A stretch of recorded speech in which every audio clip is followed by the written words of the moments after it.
Glory be to God.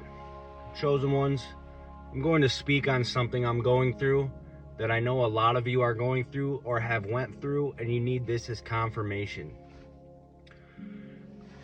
Let me just start with a brief background of my testimony.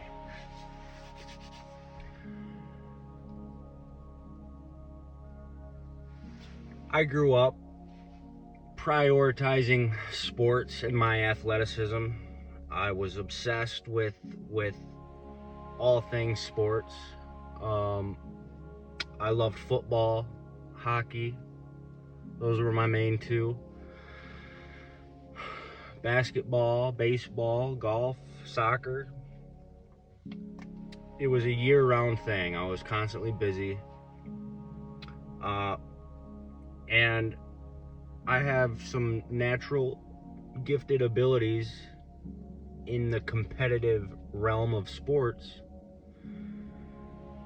And I think some of that led me to be in leadership roles in numerous sports. But I never had the ability to captivate the room and to speak and to just be myself and to overcome these growing insecurities of letting my voice be heard. I'm the middle child of my family. I have an older brother and a younger sister. We're all 5 years apart. My parents had my older brother when they were 16.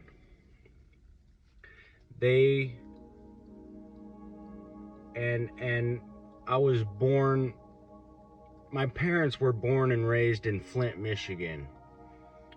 And by the grace of God, they moved us north 2 hours to a better place.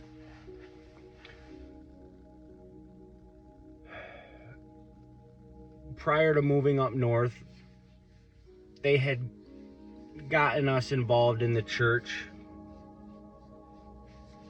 I'm sure they went through their own battles and struggles. I can't imagine having a child at 16. But they turned from their faith when we moved north to a small town in West Branch. And instead of clinging to that faith and being appreciative of the guidance that God has had over them and over us, we all, as a family, under the leadership of my parents,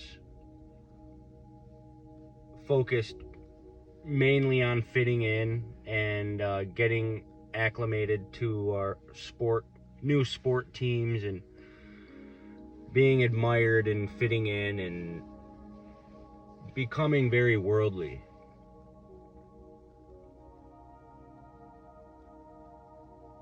My dad has always lived vicariously through my sports. I don't know much about my dad's past because I don't know. I would love to know more, but he played sports himself. I do know that he has battled a lot of insecurities, and he tells me he sees a lot of himself in me. And I think what he means by that is my weaknesses. And I'm coming to realize that and this is not all his fault, but there has been some narcissism stemming back maybe to his parents or his grandparents that had been projected onto me. And I lived 20 years of my life without knowing any of this. I became very insecure because nothing I ever did was good enough. And I had always been walking on thin ice, on eggshells, to please my parents. And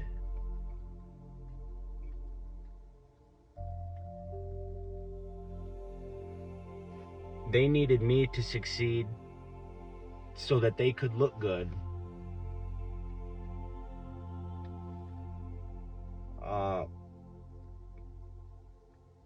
And so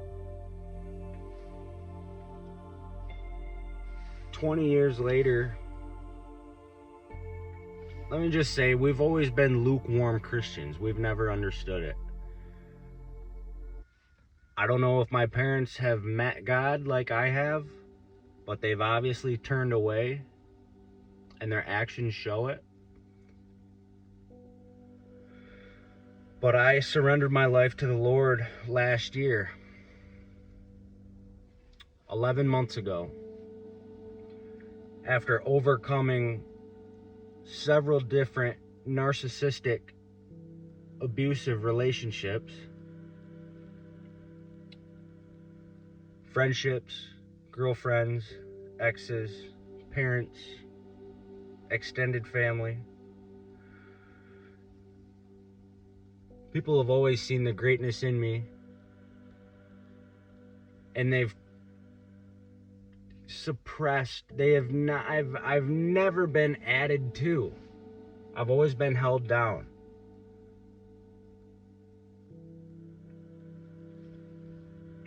And I developed an addictive personality, and what it was coping mechanisms.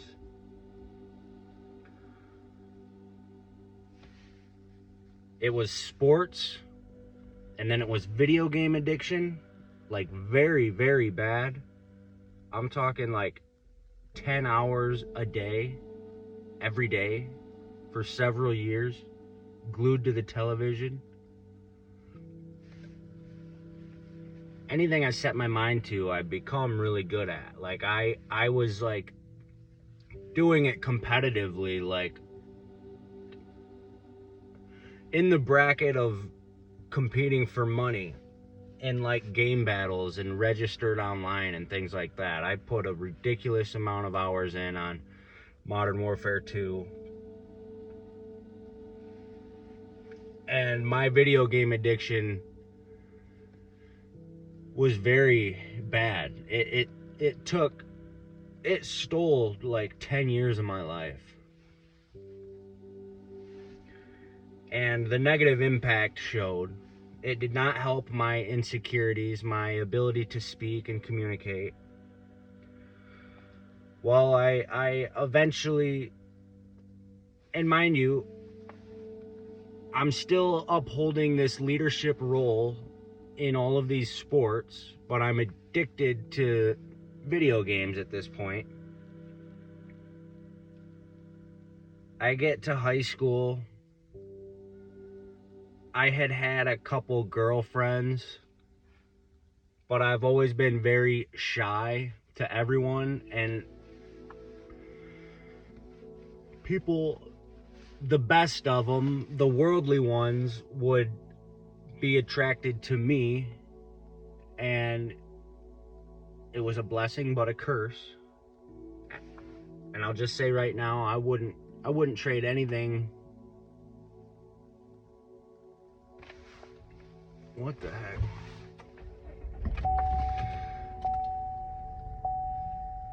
Pardon the interruption.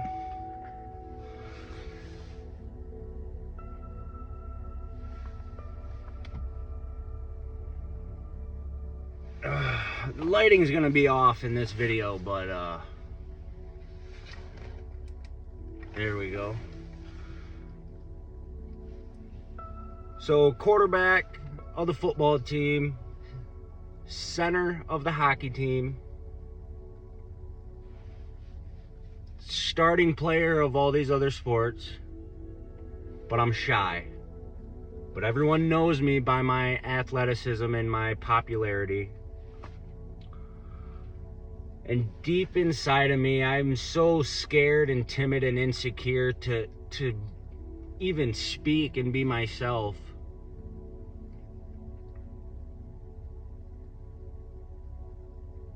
Which I'm learning has almost everything to do with having to live my life through my parents, and the fact that we turned away from God. But I always kept the faith of a mustard seed. But let me continue on with my addiction battles. So video games, I get to high school, I've had a couple girlfriends. There's high expectations for me.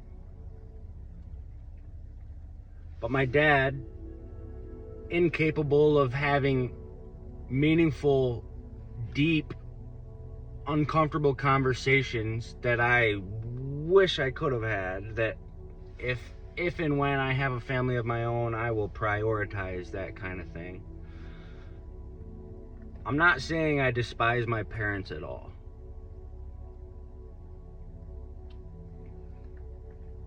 Moving on. Cigarettes. I was starting to become like I felt like a failure. I discovered Adderall in 11th grade, thinking maybe it would help. My dad was taking it, and a narcissistic best friend of mine, who I was just being mentally abused by and held down by at the time, convinced me that, yeah, maybe you need some Adderall. Take some of your dad's. And I did. And the first time taking it, I stayed up for like 20 hours straight playing video games. Rather than being true to myself in that moment and wanting nothing to do with that ever again, like I should have said to myself, no. That's when the addiction happened. I convinced my parents that it was helping, that it helped me for school, which in school I never had the ability to sit for long periods of time and focus. That's another story for another day. Public school is a joke. I'm way too wise of the wickedness of the world and the agendas. I wasn't at the time, but moving on. 11th grade, I'm hooked on Adderall. I'm experimenting with drinking and nicotine. I had smoked weed a few times by then. But Adderall, and I've always had a pretty athletic physique as the quarterback of the football team, like through my youth. I lost 30 pounds going into my senior year of football. 30 pounds of mass. Mainly muscle. And no one told me. It was so apparent that something was wrong, and no one confronted me about it, and I didn't.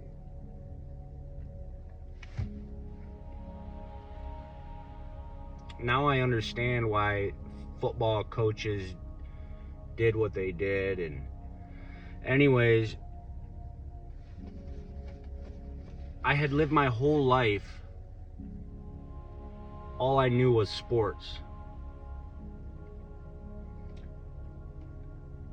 And I've always been smart and capable of getting good grades. I've always been an A-B student, but I've always been complete silent, and teachers took a charm to me because I've been very respectful, and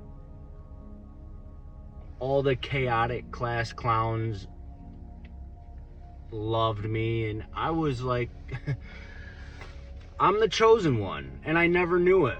I never knew it. But it all makes sense. I've been the medium for, like, everyone adapts to my behavior, and everyone is attracted to me. Even when I was deep in sin and sorrow and misery, I had learned how to put on a fake face and ignore that inner insecurities that I had. And as I found ways to cope, my addictions got way worse. To the point where my physical health was deteriorating. And my mental health, obviously, and my depression. And God's grace has been so present over my life. I became an absolute alcoholic, getting blackout drunk. I graduated from high school, and rather than playing any sport, I could have played any sport at any college. I decided to follow some of my closest friends to Central Michigan University with no plan. And I was expecting something to fall into my lap. And in the back of my mind, I was depressed because all those years of playing sports and getting good at anything I set my mind to, now I wasn't playing a sport at all. And now all I had were a few friends that were more acclimated to schooling and academics. And I was just, reality was setting in that I wasn't prepared for college. I was a drinker, I was a smoker, I would smoke the cheapest things, chain smoking, nicotine, neglecting my hygiene, trying different things, chewing tobacco, living on caffeine, smoking weed constantly, letting that drag me down,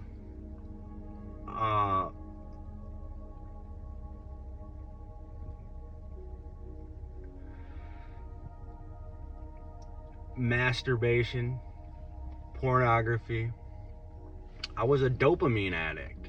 I needed that short-term pleasure to distract me from the inner turmoil I was facing.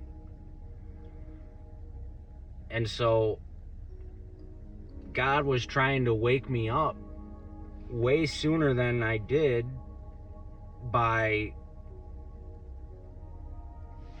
getting in trouble with the law. I've gotten in trouble with the law a few times over marijuana.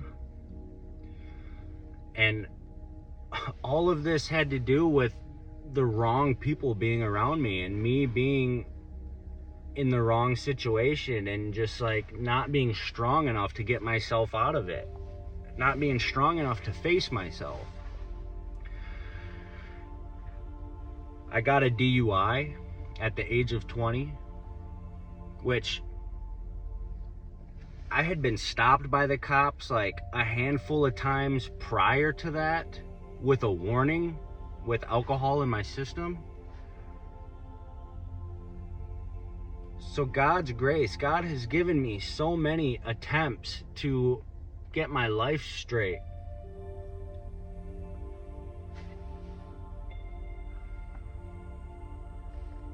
I got a DUI. I got put in jail at 20 years old. It was terrifying. I had to self-reflect on my whole life. I was depressed. I was at rock bottom. And it wasn't until 6 years after that till I surrendered to God. So for that next 6 years, I was accepting who I had become. I got a job with a roofing company. My best friend at the time, who has so many demons inside of him,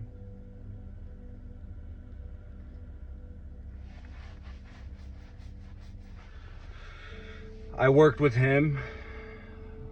Very narcissistic individual who plays that power game and had to keep me below him, like, and I was accepting mental abuse, verbal abuse from everyone around me because I knew that I had screwed my life up. I was coming to terms with it. My standards for women had dropped.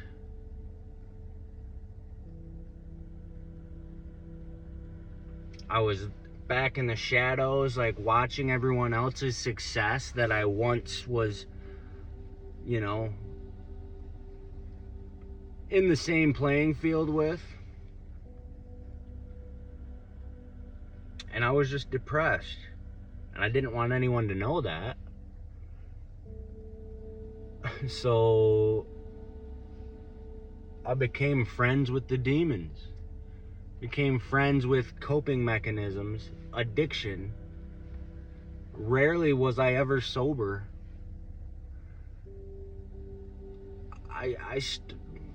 My physical appearance screamed sin.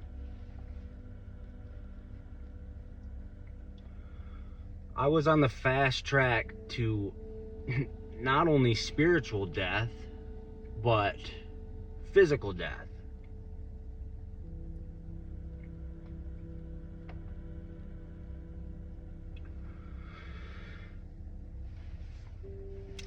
As I had gotten older, like mid-20s, I had tried recovering in my athleticism and like getting back in the gym, and it was always a roller coaster.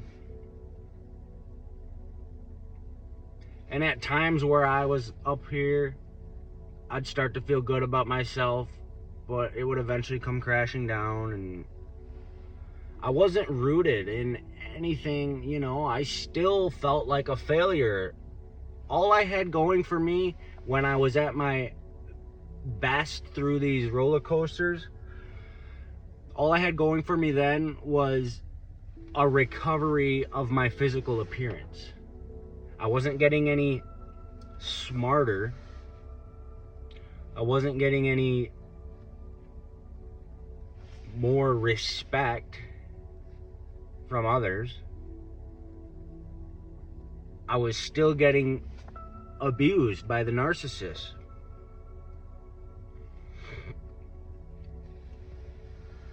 So I'm 26 years old. I'm addicted to dopamine. I have all this social media. I'm doom scrolling. Dopamine is ruining my life. I would say the pornography had become my worst addiction. I had attracted some Jezebel spirit women prior to then, or just through my 20s. And that spirit became part of me.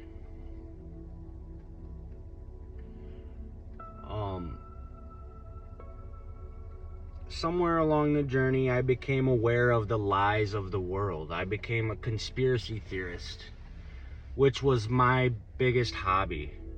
I had accepted I wasn't in athletics anymore, but I was discovering God stepped back into my life and was like, look at how wicked the world is. So it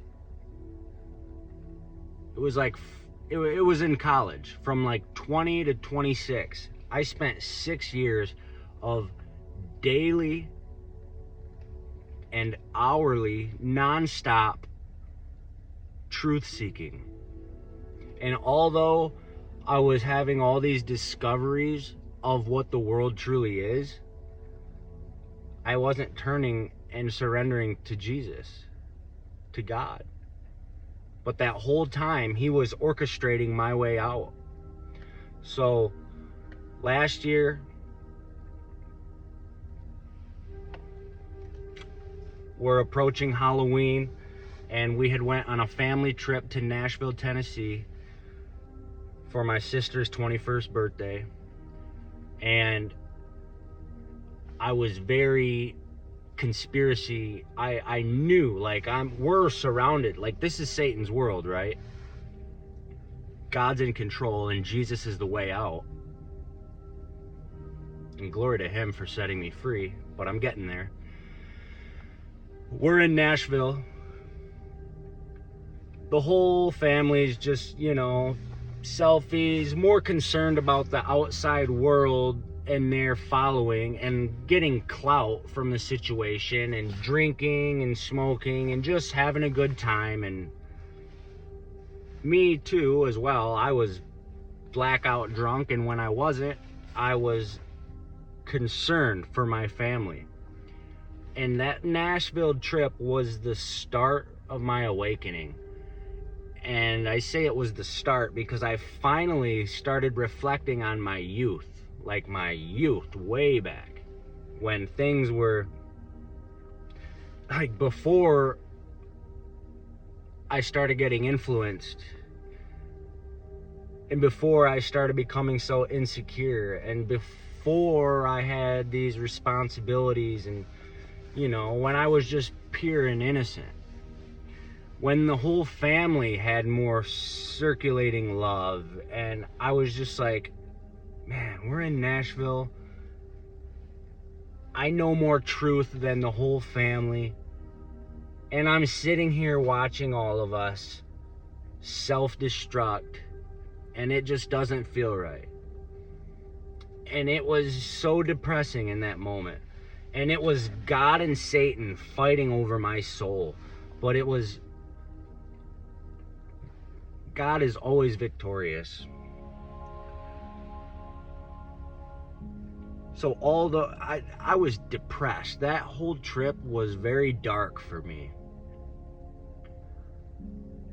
But it was approaching Halloween, and everyone on Instagram was having these like Halloween type posts and doing their spooky stuff and being very secular and taking like naughty selfies, and you know how it goes. Here's what happened. I turned my back on God. And I'm like, yeah, let's attract some freaking Jezebel, some women. I was climbing back to a better physical appearance. So I was a little confident in myself, in the form of being able to attract a good-looking woman, which is not the way to go about things. Anyways, I was performing witchcraft on my audience. I was getting involved into sigil magic, black magic, subliminal messaging. I was doctoring up my Instagram posts with demonic entities and portals, and it felt so wrong. But I was so after like clout and attention And I've always been very like creative, so this was about to be, to the world, it was about to be very cool and attractive and like, whoa, this is different, dark, eerie, attractive, creative. So I was using my God-given talents for Satan, and it felt so wrong. But I was blending in. No one knew I was doing it intentionally because it was Halloween season, Satan's holiday.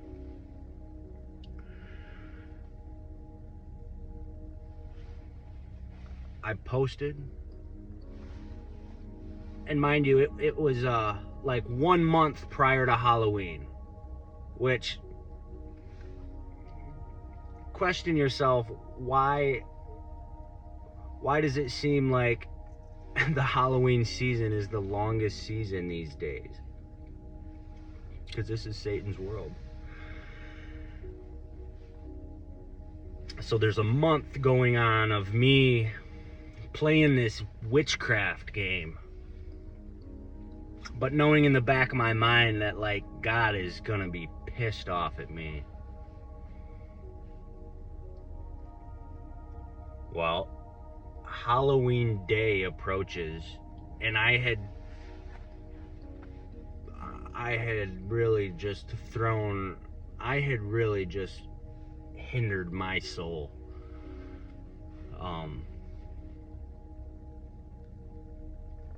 And I didn't even realize it until hindsight, but it was on Halloween day where I broke down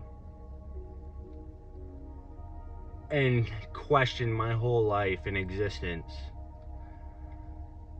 and cried out to God, like, finally, with all my heart, what is my purpose? Why am I here? Why do I know that I'm so valuable, but I'm surrounded by low vibrational people that are better off than me? Why, God? What am I doing here? Where did I go wrong? And that's when the Lord came to me. And it was the most beautiful thing. Words won't do it justice, but I met God. I felt His presence. I surrendered to the Lord. I knew instantly what I had to do. I had to backtrack. I had to get rid of all my addictions, all my vices. I had to live for God with all my heart.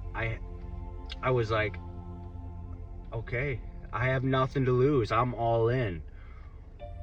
I have nothing to lose, God, by giving my absolute whole life to you and your son Jesus. Like, if you're real, which this is the realest thing I've ever felt, take it all. Like, use me for your glory. Help me overcome these addictions I've tried battling myself.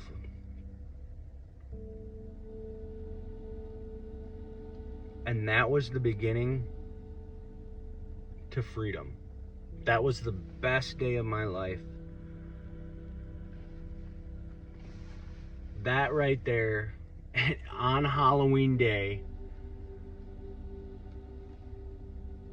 was the most memorable day of my life.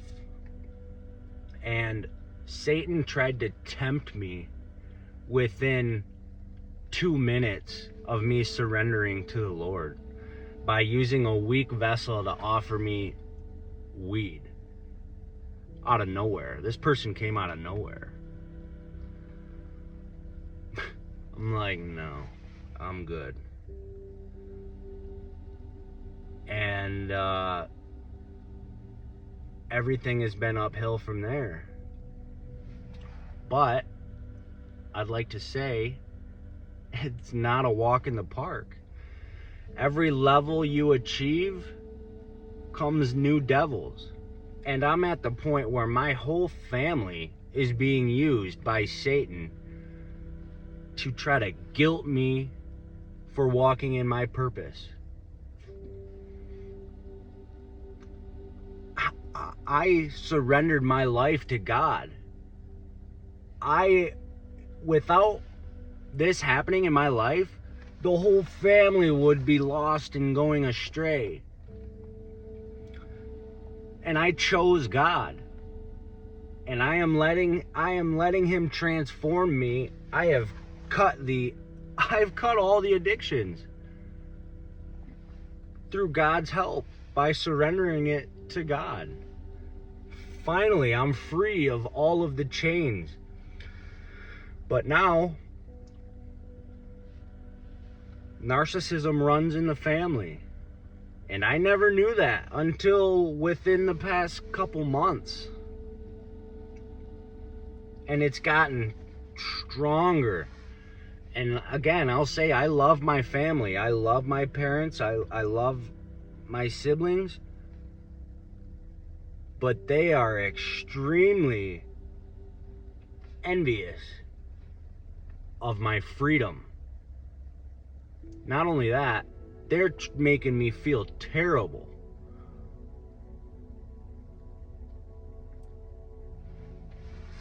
My vibration is up here. They're way down here. They're miserable. I've lived their life. They haven't lived up here. They're not. They don't have the zeal, the relationship with the Lord right now. I'm trying to get them there, but here's the thing. God wants me to himself. God says, come. Stop letting your empathetic love for others hold you down. Says it's time to not be a pushover. You are a human punching bag for those around you. And I feel it. I'm sensitive. Like anytime I walk into a room with any of them, my energy is just drained instantly. The negativity, it's so, just get that away from me. Last night, I hope you guys stay tuned. This video is already long, but I have an infinite amount of relatable instances that I can reflect on now, because God is giving me understanding of my whole life.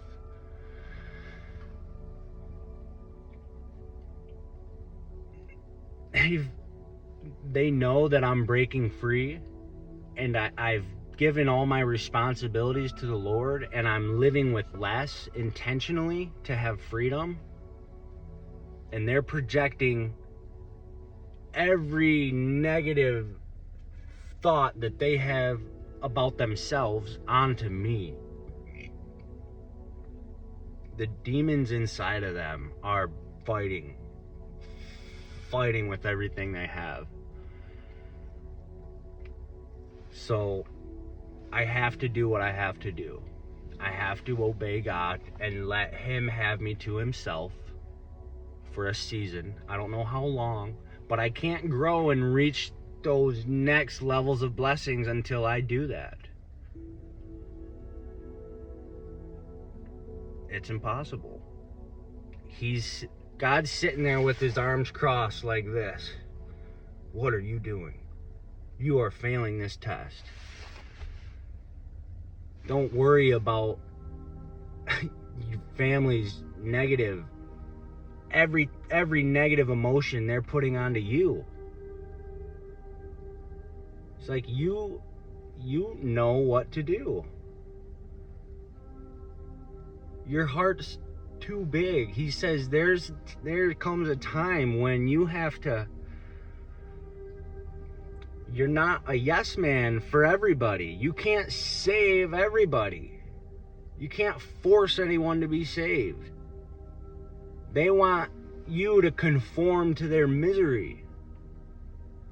They want you to stay around like you've always been so that they can have someone to throw their negative emotion at, because they know that you eat it right up and you absorb it and you come back with love. He says, no, go out there. I've got your soul tribe waiting. I've got all these experiences for you waiting. I have your prosperity around the corner. He says, I have your purpose right over here. You are protected by me. Take this leap of faith. I know you love your family. This is not the end with your family. But you need to tell your story. You need to tell your testimony to the world. You need to tell the truth. They won't let you do that. 41 minutes. Wow, this is my longest video yet.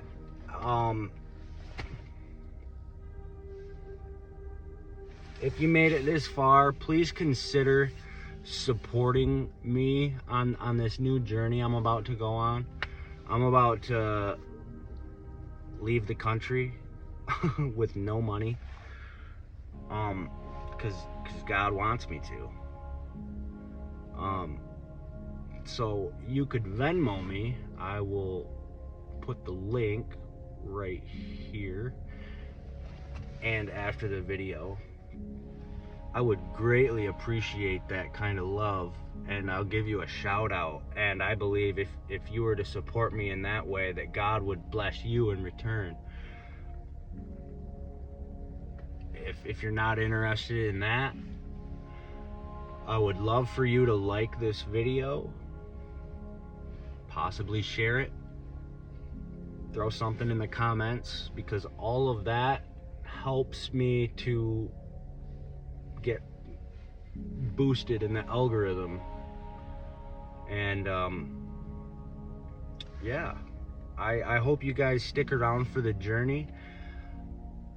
Like I said, there's such an abundance on valuable information I can give, and this is just the beginning. So God bless all of you. And if you're going through anything like I am, pick your head up and follow your gut feeling. Follow the Holy Spirit, and everything will pay off. All right, y'all. Catch you in the next one. Peace.